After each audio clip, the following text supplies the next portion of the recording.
Hey guys, Nick Drosos and welcome to Code Red Defense. The question we got is, Nick, what are the best blocks for knife defense? Now, we look at knife guys and before we start, we have a 3-hour video, a knife defense video.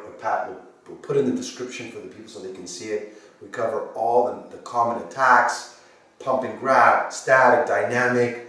There's so much to it, so it's hard for me to talk and make a video about the blocks. So it depends on what angle, how the person attacks me, is he close, is he far.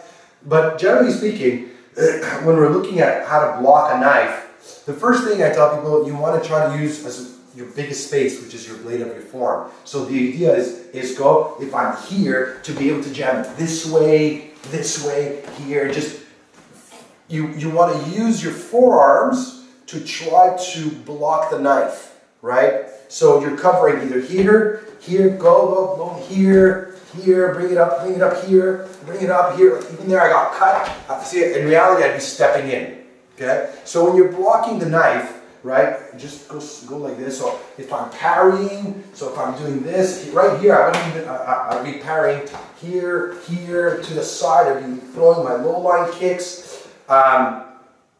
If he's committing this way, I have to step in. So it's again, it's such a big question for me to answer. But if you guys want to learn like real knife defense, go check out our video. It's 3 hours long, guys. It's one of my favorite ones.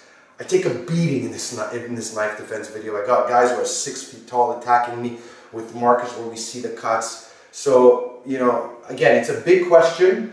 But just to kind of break it down, you want to use your blade of your forearms to parry, and if you're in close, you got to trap the knife. At this range, I have to trap the knife because he's just going to keep going back and back again.